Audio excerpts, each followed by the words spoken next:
Hey everybody, welcome back to Tim Travels. I'm your host Terry. Just taking a 30-minute here at the Sheets in Christiansburg, Virginia.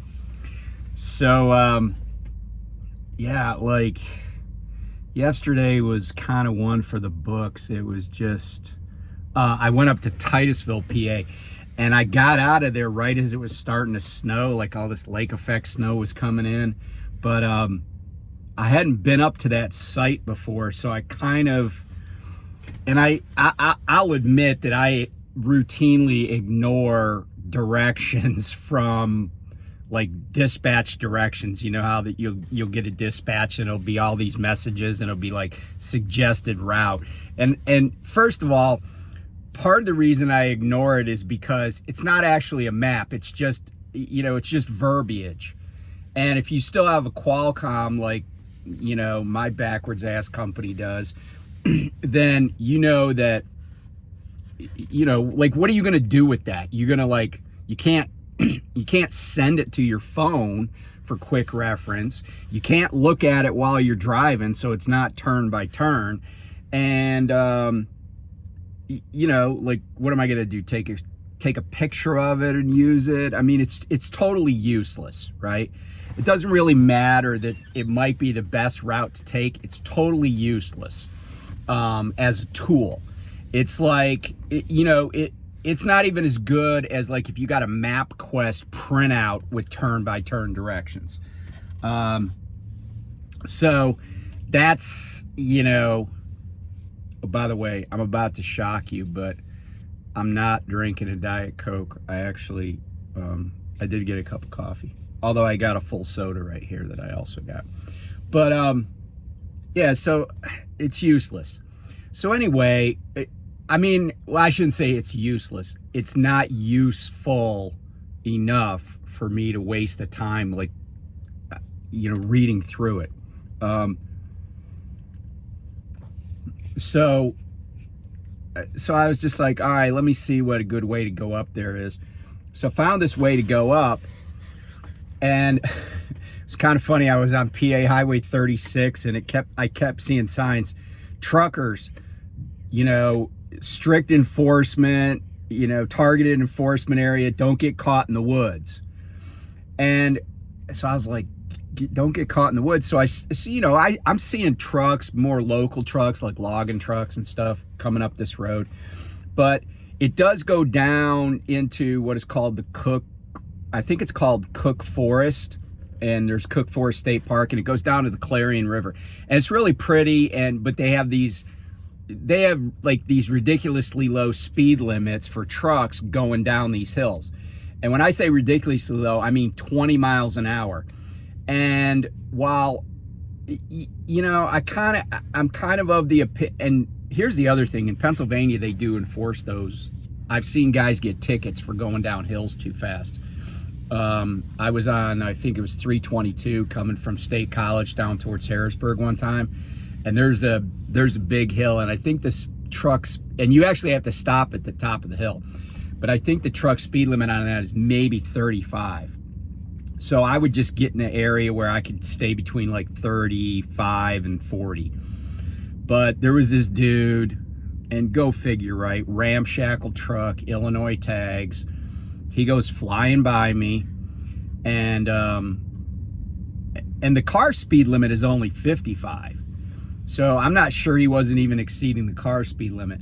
But sure enough, we get down, to the middle of the downgrade. State trooper, there is a place where they could sit, and he got pulled over. And so I'm pretty confident that they enforce it. So I was going through this area, but I was empty, going like 20 miles an hour, and people are like piled up behind me, and I'm like, talk to your state legislator. I mean, don't talk to me. So I got up there to the site. It was a pretty easy drop and hook. People there were nice and helpful. I just hadn't been up there before, but I wanted to change the scenery. And I also did a run up to Mifflinburg, PA the other day, and I'm going down to my normal place right now.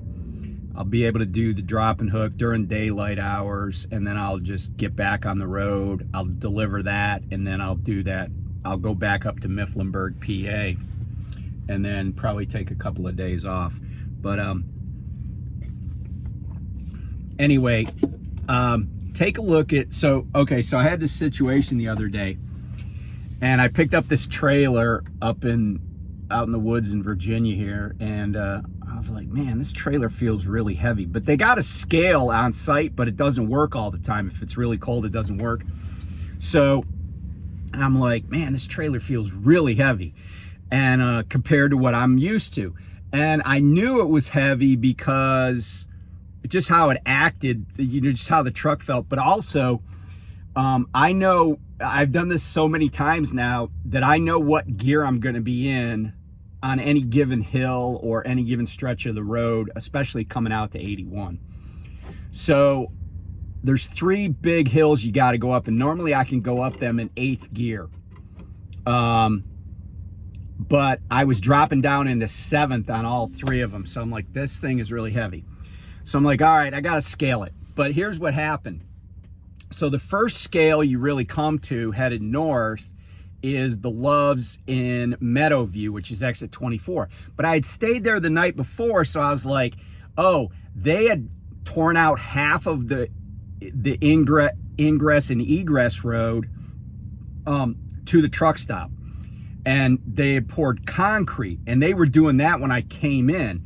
And they had, the traffic control folks out on the main road and at both ends of the truck stop entrance and, where you would get in.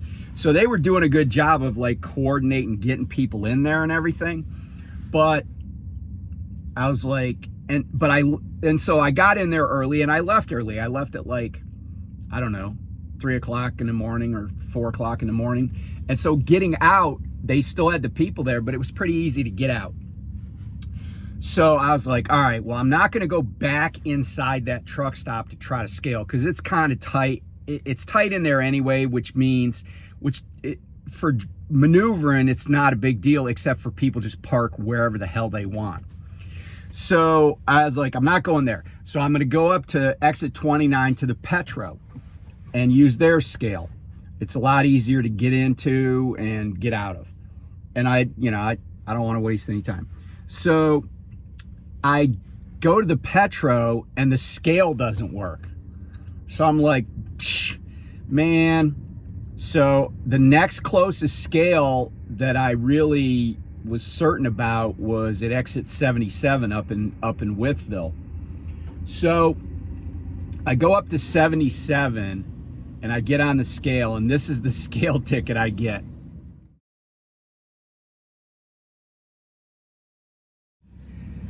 Okay, so you can see the tandems are over 38,000 pounds. And so I was right. This was a really heavy load. Like it was like 10,000 pounds more than some of the other loads I've had.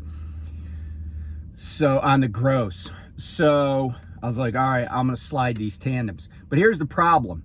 The tandems aren't slid very far forward to begin with. And these trailers are 48 footers, and you can't even slide the tandems all the way to the back because there's like this hydraulics mumbo jumbo back there, right? There's pipes, hydraulic lines. So when you slide the tandems back, they're still probably, I don't know, I want to say at least like 2.5 feet forward of the bumper, which is as far as they'll go. So I slid the tandems, and this is what it came out. This is what it looked. Okay, so I'm still like way over. I'm like 1,800 pounds overweight on the tandems. There's nothing else I can do unless I wanted to like get in the trailer and start shoveling sawdust towards the front, which I wasn't about to do for a couple reasons. One is it ain't my job. And 2 is I don't have like a grain shovel or anything like that I could actually move it. I'd be in there like I'd be doggy digging it just to get, I'd be doggy digging 1,800 pounds of frickin' sawdust. So I call my DM. I'm like, hey, here's my situation. Here's what I think. And I said, I think we got three choices. One is just take it back, and they can figure it out.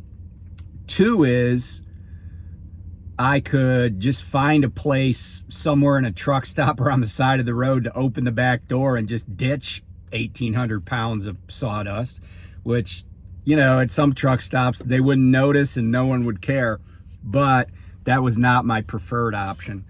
And I said, the third option is to just run it. But there's two weigh stations between where I am and where I need to be. And they're always open. Because why? It's Virginia. Like the Commonwealth, the DOT, you know, sometimes I'm like, no one there is thinking. I just came through the weigh station down by Roanoke, or up by Roanoke, because it's north of me now. And I was like, they're running every frickin' truck through there, but they got every truck on bypass.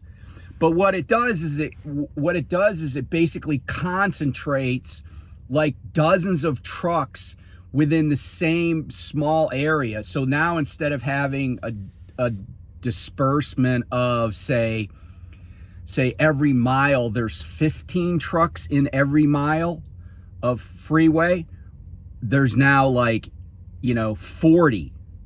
And they're all, you know, because you're supposed to go through there at 40 miles an hour and stay 100 feet apart. But there's a gazillion drive. I followed a guy in there. It was the middle of the night and we had the bypass. This dude was doing like 9 freaking miles an hour. I was laying on my horn. I'm like, dude, what the fuck? Just go. Green means go here in the United States. Just go. But what they do is because of how they run their weigh stations, they concentrate like heavy truck traffic.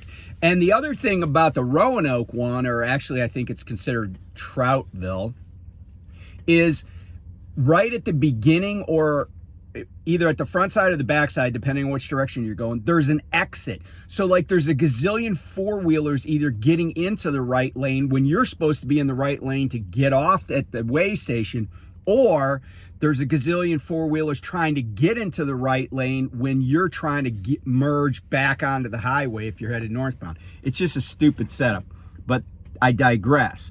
So I knew I was going through two weigh stations. So my DM's like, all right, I'll call you back. He calls me back like 2 minutes. He's like, just run it. He goes, they'll pay the ticket. And I was like, okay. So sure enough, I got to that first weigh station in Troutville, got a ticket.